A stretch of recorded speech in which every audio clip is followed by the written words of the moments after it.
এই 3 মাসের সময়ের মধ্যে আসলে কতটুকু সম্ভব?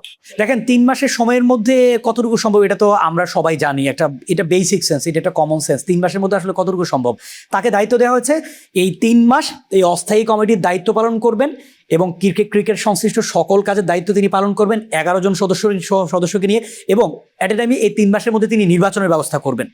তো সেক্ষেত্রে আরেকটি ইন্টারেস্টিং প্রশ্ন আমি আপনাকে করতে চাই। তামিম যখন সভাপতি হয়ে উনি বললেন যে এমন ভাবে কাজ করবেন, বিসিবিতে যারা কাজ করছেন, চাকরি করছেন, তারা যেন প্রাউডলি এই পরিচয়টা দিতে পারেন। সাবেক ক্রিকেটার আফতাব আহমেদ একটি মন্তব্য করেছেন, বিসিবিতে সার্কাস 2000 টাকার টিকিট কেটে দেখলেও বৃথা হবে না। এখন এটা কি উনি নিজের কথা বা পুরো দেশবাসীর কথা এখানে প্রকাশ করলেন? আপনার কি মনে হয়? দেখেন, একটা খবর যখন হবে, গণমাধ্যম বেশ সরব, তিনি গণমাধ্যমের প্রতি ক্ষোভ ঝেড়েছেন আফতাব আহমেদ। এটা আসলে ট্রু। মানুষ ওই যে ক্রিকেট যে প্রাউডের জায়গা, দিন শেষে আপনি অবকাঠামোগত উন্নয়নের কথা যদি বলেন, আপনি যেই ক্রিকেট বোর্ডটা অবকাঠামো দিক থেকে যত বেশি সমৃদ্ধ, ওই দেশের ক্রিকেটটা কিন্তু তত বেশি উন্নত। আইসিসি কিংবা বিসিবি কি রাজনীতির প্রভাব মুক্ত? সরকার যায়, সরকার আসে, নির্বাচিত সরকার, অন্তর্বর্তীকালীন সরকার, আবারও নির্বাচিত সরকার, তবুও রাজনীতির এই চক্র থেকে মুক্ত হতে পারে না দেশের ক্রিকেট। এই নিয়ে আজকে আমাদের নাগরিক গ্যালারির সঙ্গে আছে আমি জাহারা জেবিন তন্নি, এবং আমার সঙ্গে আলোচনায় যুক্ত আছেন নাগরিক প্রতিদিনের স্টাফ রিপোর্টার একেএম শামীম খান। আপনাকে স্বাগত। ধন্যবাদ আপনাকে। ভেঙে দেওয়া হলো বুলবুলের ক্রিকেট বোর্ড, এবং আমরা সবসময় বলে থাকি ক্রীড়া অঙ্গন হোক রাজনীতি মুক্ত। সেক্ষেত্রে এই যে ক্রিকেট বোর্ডে রাজনীতির প্রভাব কতটুকু রয়েছে, এবং আসলে কি এখানে স্বাধীনতা আছে? আপনার কি মনে হয়? এটা একেবারে প্রমাণিত। ক্রিকেট বোর্ডে যে রাজনীতি প্রভাবে প্রভাবিত, অর্থাৎ রাজনীতি যুক্ত, এটা একেবারে স্পষ্ট, পরিষ্কার হয়ে গেছে। গতকাল তামিম ইকবাল, লাস্ট 2 বছরের কথা যদি বলি, 2 বছরে 4 বার বিসিবির সভাপতি পরিবর্তন হয়েছে, এবং নাজমুল হাসান পাপন এক যুগ বিসিবির চেয়ারে ছিলেন, বিসিবির সভাপতি ছিলেন। সো সেটাও কিন্তু একেবারে স্পষ্ট রাজনীতির প্রভাবে প্রভাবিত হয়ে কিন্তু তিনি এত দীর্ঘ সময় বিসিবির চেয়ারে ছিলেন। সো দিন শেষে আসলে রাজনীতির প্রভাব এই বিষয়টা একেবারে স্পষ্ট। কেননা আপনি যদি খেয়াল করে থাকেন, নাজমুল হাসান পাপন কিন্তু আওয়ামী লীগের এমপি ছিলেন। তিনি আওয়ামী লীগ সরকার ক্ষমতা থাকাকালে তিনি তৎকালীন বিসিবির সভাপতি ছিলেন, বিসিবি প্রেসিডেন্ট ছিলেন। সো ডেফিনেটলি এটা একেবারে পরিষ্কার। আপনি যদি 5 আগস্টের আগের কথা বলেন, 5 আগস্টের আগের পর থেকে 5 আগস্টের আগের কথা বলেন, সেখানে নাজমুল হাসান পাপন, এর পরবর্তীতে ফারুক ক্ষমতায় আসলেন।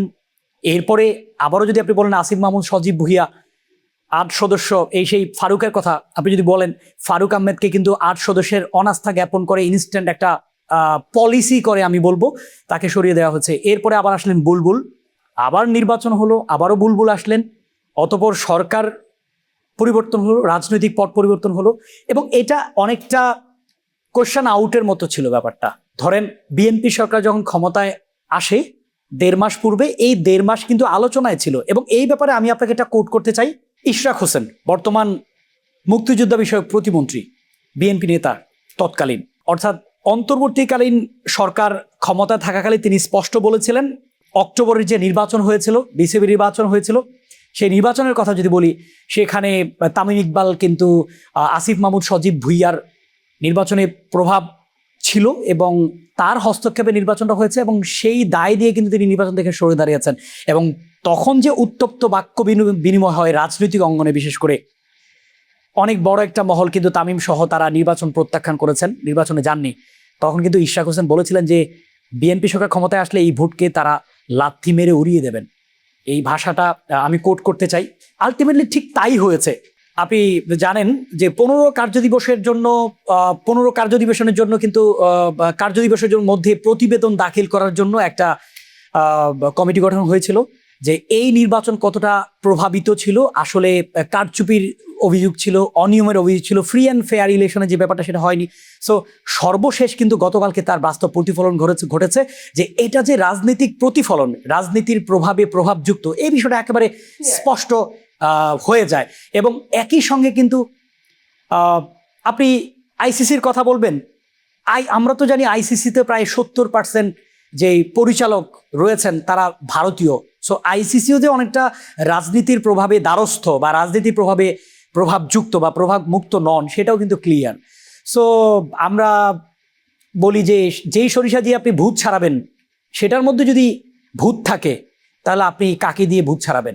সো আলটিমেটলি ক্রিকেট যদিও রাজনীতির প্রভাবে প্রভাবমুক্ত থাকা উচিত, আমরা কিন্তু সেটা দেখছি না। এবং বাংলাদেশ ক্রিকেটে গত 2 বছরে 4 বার বিসিবির এই যে ক্ষমতার চেয়ারে দেওয়া, আমরা যারা রাজনীতি করেন, বিশেষ করে রাজনীতি করলে কিন্তু একটা ক্ষমতার টার্গেট থাকে। দিন শেষে আপনি জনগণের জন্য রাজনীতি করেন, দেশের জন্য রাজনীতি করেন, আর জনগণের কল্যাণে করেন, আর দেশকে ভালোবেসে করেন। দিন শেষে আপনার ক্ষমতায় যাওয়া, হ্যাঁ, ক্ষমতার চেয়ারের প্রতি একটা টার্গেট কিন্তু থাকে, লক্ষ্য থাকে। আমি এটাকে ক্ষমতা লোভ একেবারে বলবো না, বাট লক্ষ্যটা কিন্তু থাকে। বিসিবিকে কেন্দ্র করে কিন্তু এই জিনিসটা হয়েছে। তার মানে আমরা জানি যে আপনি বিএনপি করছেন, বিএনপি সরকার ক্ষমতায় আসলে বিএনপি কেন্দ্রিক বিসিবি সভাপতি আসবে। আপনি আওয়ামী লীগ করছেন, আওয়ামী লীগ সরকার যখন আবার ক্ষমতায় আসবে আওয়ামী লীগ কেন্দ্রিক আবার বিসিবি সভাপতি আসবেন। যদি জামাত ক্ষমতায় আসে ভবিষ্যতে তাহলে জামাত কেন্দ্রিক সভাপতি আসবে। সো বিষয়টা একেবারে পরিষ্কার। এইভাবে একটা রাষ্ট্রের আসলে প্রভাবের জায়গা বলো, এটা পরিষ্কার। এভাবে আসলে একটা রাষ্ট্রের ক্রিকেট কিংবা ক্রীড়া আসলে উন্নয়ন হতে পারে না। তাহলে আমরা আসলে বলতে পারি না যে এখানে রাজনীতি মুক্ত পরিবেশ। শতভাগ আসলে এটা একেবারে পরিষ্কার যে রাজনীতির প্রভাবটা যুক্ত। সেক্ষেত্রে এদিকে এনএসসির তদন্ত প্রতিবেদনকে ত্রুটিপূর্ণ এবং আইনগতভাবে অগ্রহণযোগ্য বলে বলেছেন আমিনুল ইসলাম। এক্ষেত্রে আপনি কি বলবেন? আমিনুল তার স্ট্যান্ড ক্লিয়ার করেছেন। গতকালকে যেই পলিসিতে তামিম ইকবাল বিসিবির বস হয়েছেন সেটা হচ্ছে অ্যাডহক কমিটির মাধ্যমে। আলটিমেটলি অ্যাডহক কমিটিটা কি? অ্যাডহক কমিটি হলো যে 3 মাসের একটা অস্থায়ী কমিটি হয়। যখন আপনার নির্বাচিত কমিটি কিংবা স্থায়ী কমিটি ভেঙে যায়, সেই কমিটি ভেঙে দিয়ে 3 মাসের জন্য একটা অস্থায়ী কমিটি গঠন করা হয়। অর্থাৎ ক্রীড়াঙ্গনের ক্ষেত্রে এটাকে বলা হয় এডহক কমিটি। এই এডহক কমিটির আওতায় তামিম ইকবালের নেতৃত্বে আপনার 11 সদস্য বিশিষ্ট যে কমিটি গঠিত হয়েছে সেটা হচ্ছে একটা অস্থায়ী কমিটি। এই কমিটিটা স্পষ্ট বিসিবির যে গঠনতন্ত্র রয়েছে সেখানে অ্যাডহক কমিটি বলতে কোনো কথা নেই, বাট সেটা কিন্তু গঠিত হয়েছে। এবং বিসিবির যে গঠনতন্ত্র এটা ডেফিনেটলি বিশ্বের যে ক্রিকেট নিয়ন্ত্রক সংস্থা আইসিসির আওতাধীন। এবং বিসিবির এই গঠনতন্ত্র অনুমোদন কে দিয়েছে? বেসিকলি আইসিসি দিয়েছে। সো অ্যাডহক কমিটি যেটা হয়েছে, এনএসসি কিন্তু সেটা পরিষ্কার করেছে যে এটা কারা অনুমোদন দিয়েছে, এবং তারা বিসিবিতে সেটা জানিয়েছেন। তাহলে অনুমোদন দিয়েছে কারা? আইসিসি দিয়েছে। এবং গঠনতন্ত্রে, বিসিবির বর্তমান গঠনতন্ত্রে অ্যাডহক কমিটি বলতে কোনো কথা নেই। কিন্তু সেই গঠনতন্ত্রে যদিও অ্যাডহক কমিটির কোনো কথা নেই, বাট এই সিস্টেমের আওতায় কিন্তু তামিম ইকবাল কিংবা যে আপনার 11 সদস্য বিশিষ্ট যে কমিটি হলো, অ্যাডহক কমিটি হলো, সেটা গঠিত হয়েছে। এবং তার আগের প্রশ্ন আপনি যখন বলেন রাজনীতির প্রভাবে প্রভাবযুক্ত কিনা বা মুক্ত কিনা, 11 সদস্যের মধ্যে 4 জনই বিএনপির এমপি বা মন্ত্রীদের স্ত্রী এবং পুত্র। সো এই বিষয়টা একেবারে ক্লিয়ার যে গঠনতান্ত্রিক সিস্টেমের বাহিরে যখন একটা কোনো কিছু ঘটে তখন বোঝা যায় যে আইসিসিও অনেক সময় রাজনীতির কাছে নীরব দর্শকের ভূমিকা পালন করে। আইসিসি যেটা আবারও করলেন। এবং এই জায়গায় একেবারে পরিষ্কার যে বুলবুল তার বিপরীতে স্ট্যান্ড নেবেন। স্বাভাবিকভাবে তিনি নির্বাচিত গত অক্টোবরে নির্বাচিত একটা প্রক্রিয়ার মধ্য দিয়ে তিনি কিন্তু ক্ষমতা এসেছেন বা আইসিসির বিসিবির চেয়ারে তিনি বসেছেন। বাট তিনি যেটা বলেছেন যে এই যে নির্বাচন হয়েছে, আমি যদি সম্পূর্ণভাবে সংক্ষিপ্ত হয়ে সেই উত্তর দিই, তিনি বলেছেন যে 3 সদস্যের নির্বাচন কমিশন ছিল এবং সেটা স্বাধীন এবং নিরপেক্ষ নির্বাচন ছিল। এবং এনএসসির পরিচালক কিন্তু এই নির্বাচন কমিশনারের ভূমিকা দায়িত্ব পালন করেছেন। সো এনএসসির পরিচালক যদি নির্বাচন কমিশনের দায়িত্ব পালন করে থাকেন, তাহলে সেই কমিটির আওতায় যদি নির্বাচনটা হয়ে থাকে আর সেই নির্বাচনের আওতায় যদি বিসিবির সভাপতি বুলবুল হয়ে থাকেন বা তার বোর্ড হয়ে থাকে, তাহলে সেটা কিভাবে অবৈধ হয়? সুতরাং এডহক কমিটি বলতে কথা নেই। তিনি এর বিরুদ্ধে তিনি প্রতিবাদ করেছেন এবং তিনি এও দাবি করেছেন যে তিনি এখন পর্যন্ত বিসিবির নির্বাচিত সভাপতি বলে নিজেকে দাবি করেছেন এবং তিনি আইসিসির হস্তক্ষেপ কামনা করেছেন। এই বিষয়ে আসলে আইন কথা বলবে, এটা একটা আইনগত প্রসেস। তবে আমি আসলে আইনগত প্রসেস বলতে আর কিছু দেখছি না, কারণ দিন শেষে আইন বলে তো কিছু নেই। ক্ষমতাই সব, রাজনীতি সব। আপনি রাজনীতি দিয়ে সব কিছু করতে পারবেন।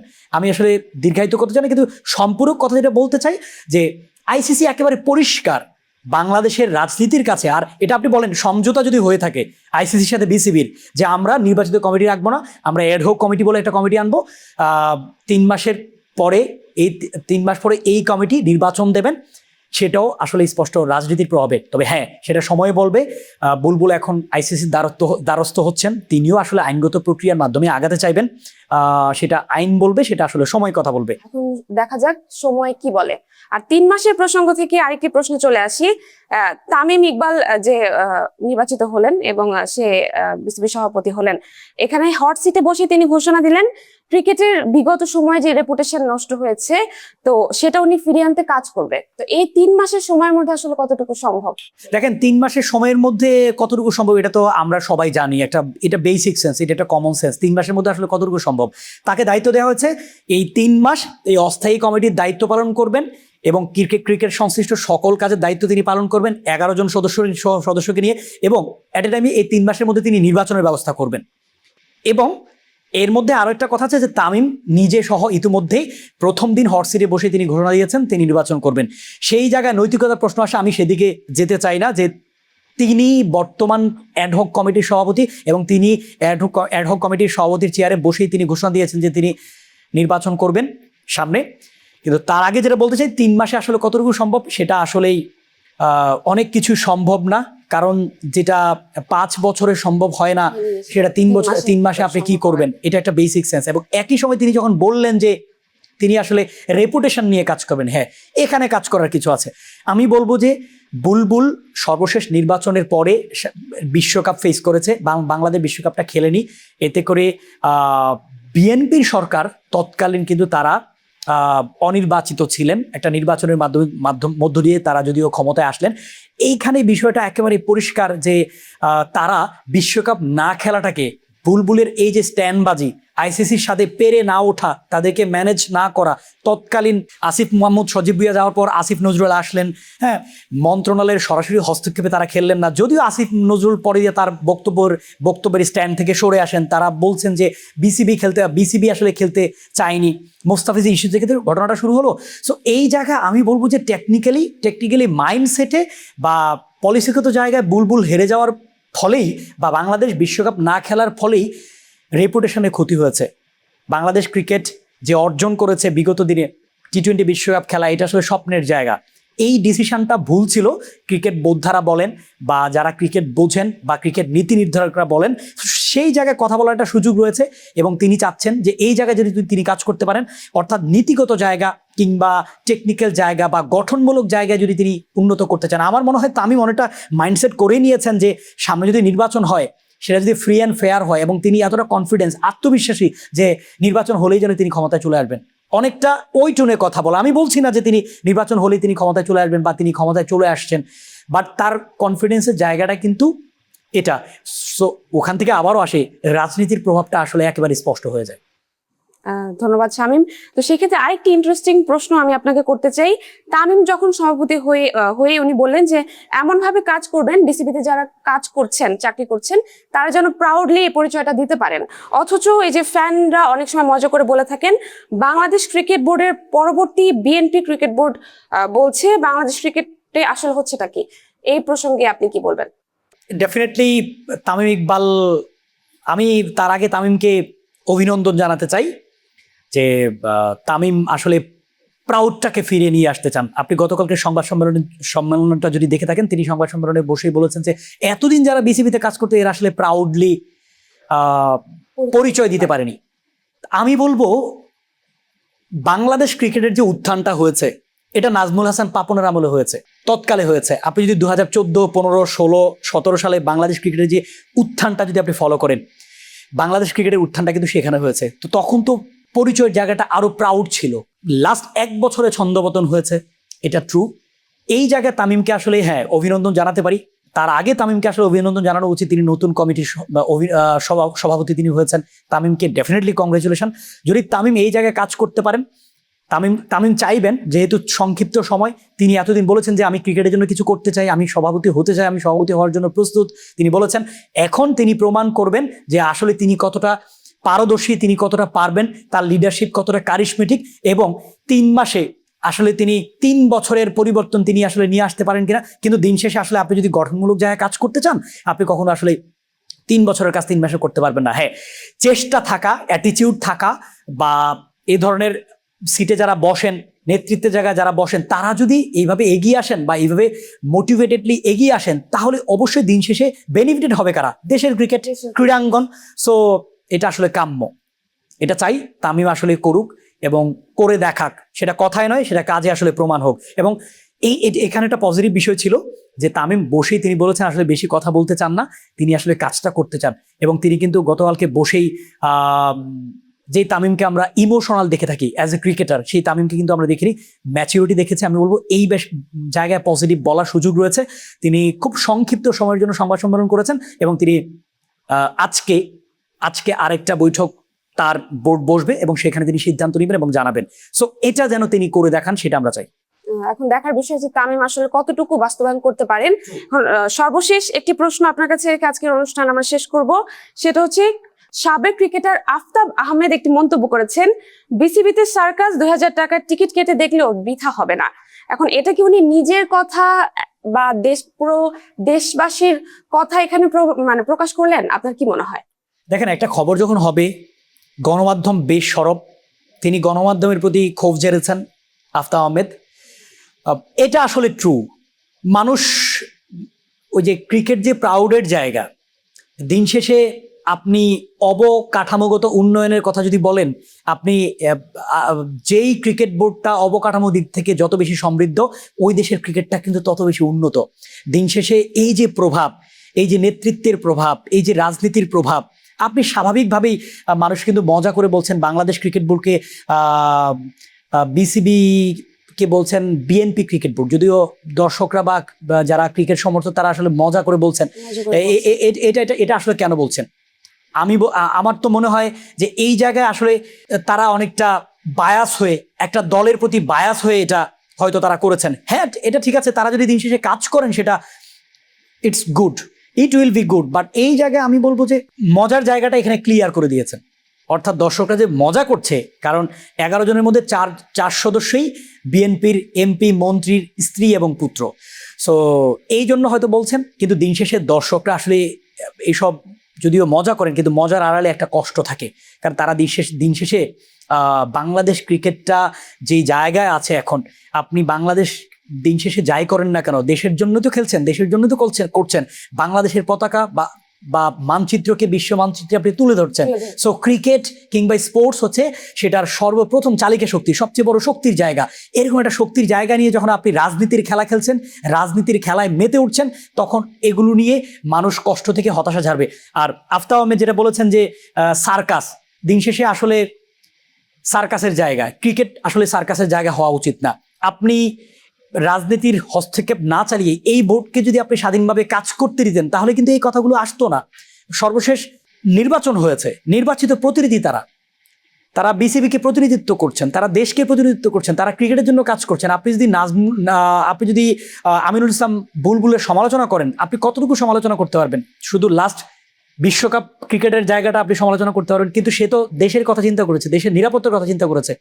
সো এই জায়গায় এসে আমি বলবো যে রাজনীতির প্রভাবের কারণে আজকে বাংলাদেশ ক্রিকেটটা আসলে একটা ট্রোলের জায়গা হয়ে গেছে, হাসির জায়গা হয়ে গেছে, একটা বিরক্তের জায়গা হয়েছে। দিন শেষে আমরা কিন্তু, আমি যদি বলি যে দিন শেষে আমরা সবাই তো ক্রিকেট ফ্যান। সো বাংলাদেশ ক্রিকেটে তো সবচেয়ে সমৃদ্ধির জায়গাটা ক্রিকেট।